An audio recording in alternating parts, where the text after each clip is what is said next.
This is Joe Pryor with the virtualrealestateteam.com in Oklahoma City.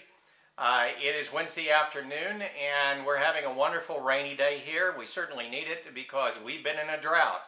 Now Texas has been in a drought too, so I hope you guys down there are getting some also because, and I tell you what, things are drying up here. But what I want to go into is another chapter about real estate short sales, that workout where the lender accepts less than what's owed on the property and allows you to come to closing with $0. And I want to talk about a common misconception about short sales, and this is one that I've seen written about, and people apply it as a universal rule in short sales, which it's not. And that rule supposedly is you have to be late on your mortgage in order to do a short sale. And I can promise you that is not the case. And I can promise you that from personal experience on successful short sales. Now, there are some situations where you do have to be late. FHA, for instance, is a pre-enrollment program. In other words, you've got to be able to send in your documents ahead of time and get into the program. And in order to do that, you need to be 31 days late. 31 days because that's when it's recorded on your credit report that you have a late pay. So in that sense, yes, that is true. But I'm going to talk about two conventional mortgages that I have done in the last 6 months where the people did a successful short sale, had no deficiency judgment, had no problems with the IRS because of phantom income, yet were never late on their payment at the time of closing. Now, in the first situation, it was based on a future event. It was based on the fact that student loans were coming due. And they were coming due very quickly. In other words, within 60 days of when we listed the property. And when those student loans came due, then on the financial statement that you fill out to show that you can't make ends meet, that added in that significant amount of money that she was not going to be able to meet her obligations. And on that basis, then there was a business decision made by the lender that was their best option. In other words, they didn't want to wait a year and a half down the road in order to get the property back, because that's typically what it takes in Oklahoma. In other words, she wasn't late.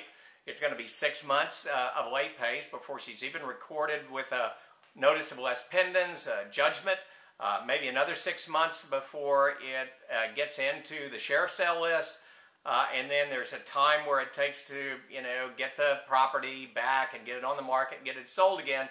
A year and a half later, you've lost a year and a half of opportunity cost on money and probably a bigger loss. That's the way they look at it.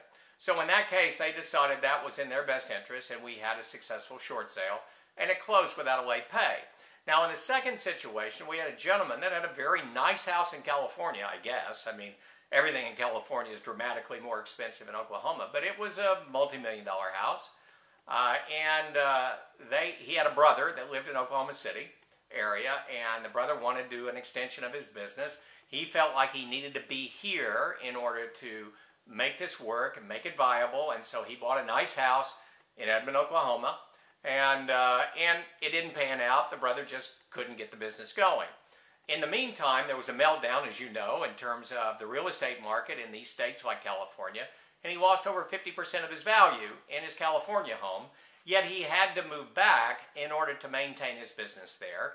He was also in his 70s, which means he was really of retirement age, but still working. The lender couldn't go after his retirement income. Nobody can do that in terms of a short sale.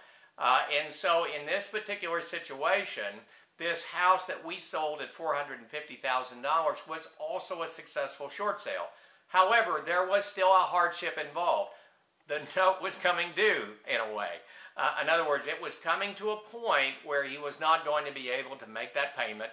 And in fact, we closed on that 30th day. In other words, one more day, and he would have had a late pay. So he was able to close, do a successful short sale, not have a deficiency judgment, not bring any money to closing, and not have his credit report impacted. Now, I realize that these are minorities in Oklahoma City when it comes to short sales.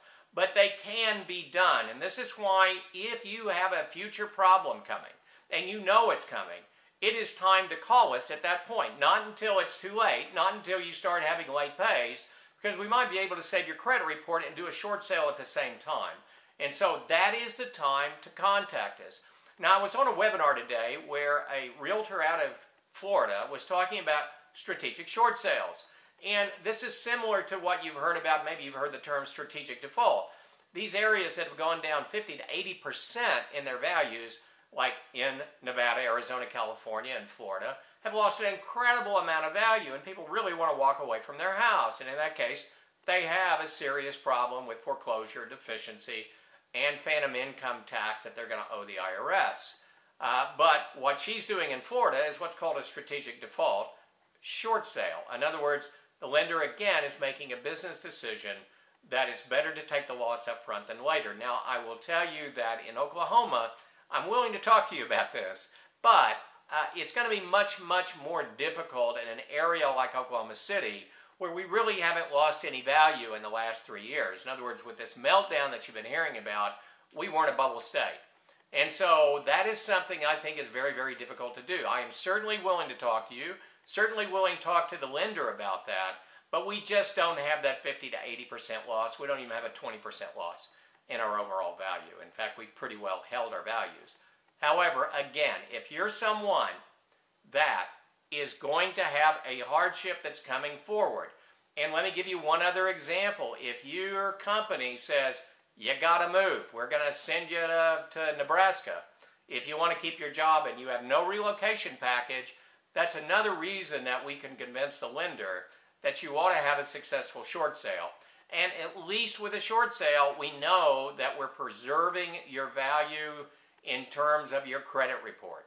And if we can do this without a late pay, even better.